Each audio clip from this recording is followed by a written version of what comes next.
কর্মসূচিটা হলো আপনারা জানেন 2018 সালের 1 ডিসেম্বর আমাদের এইখানে তবলিগের মাঠে কাজরত অবস্থায় অনেক সাথীদেরকে আহত করছিল, প্রায় 5,500 মতো, এবং একজন ভাই শহীদ হয়ে গেছিল।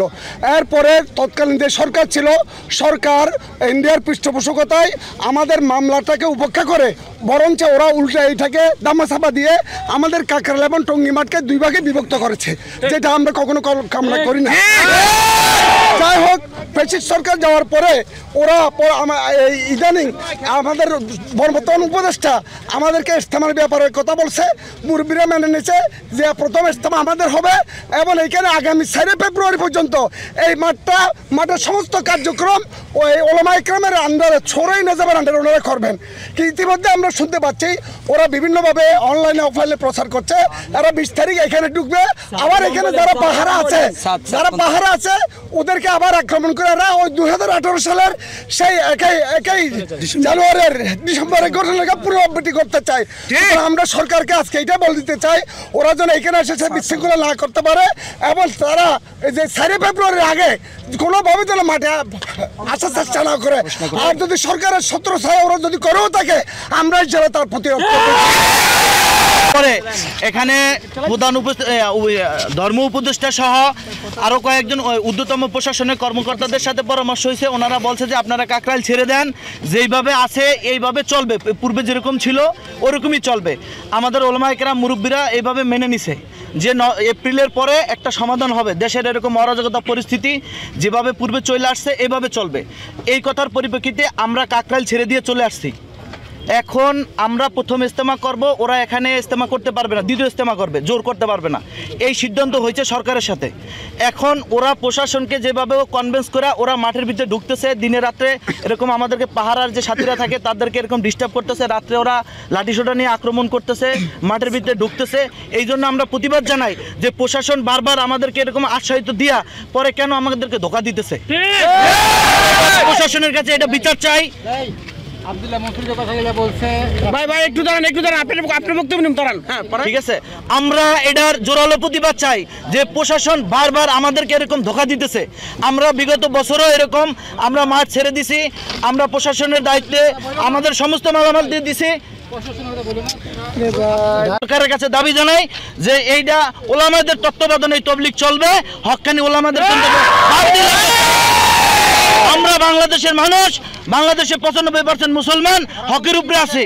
আমরা ওলামাই গ্রামের তত্ত্বাবধানে এই তবলিগের কাজ চালাই যেতে চাই।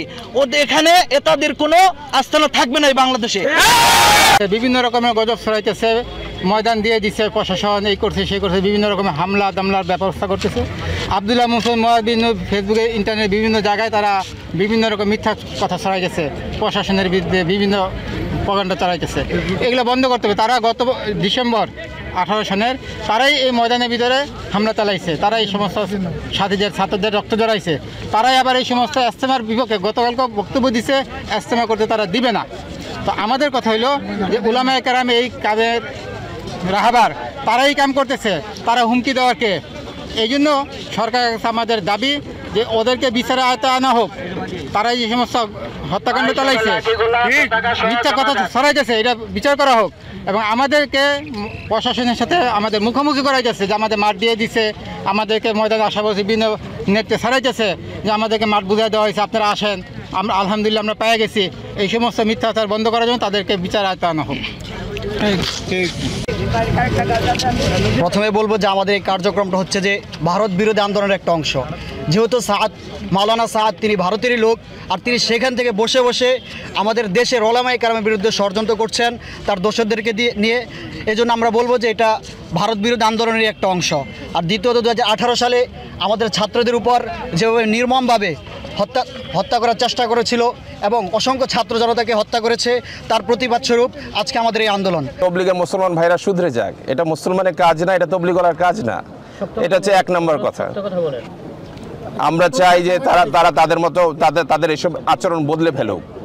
মানুষকে রাস্তার মধ্যে, মানে আমি যদি সঠিক বাংলায় বলতে চাই, হায়নার মতো ঝাঁপিয়ে পড়া আমাদের উপরে, কোনো রকম অপরাধ ছাড়া, কোনো রকম উস্কানি ছাড়া। আমরা যদি মাঠে উঁকি মারতাম, মাঠের গেইটে যেতাম বা তাদেরকে কোনো রকম ডিস্টার্বের চেষ্টা করতাম, তাহলেও না হয় এটা মানার একটা চেষ্টা করা যেত, কিন্তু কোনো রকম উস্কানি ছাড়াই আচরণ একদমই। অবশ্যই আপনি তো ছিলেনই তখন রুমের মধ্যে, আমরা তো মজা করে ওখান থেকে বেরিয়ে আসলাম। আমরা জোর করবো, আমরা 5 দিনের জোর করব। আমাদের ওনার কোশ্চেনটা আমি উত্তর দেই, আমরা 5 দিনে জোর করব ইনশাআল্লাহ। 20 তারিখ থেকে 24 তারিখ আমাদের তারিখ আছে, আমরা 5 দিনে জোর করব।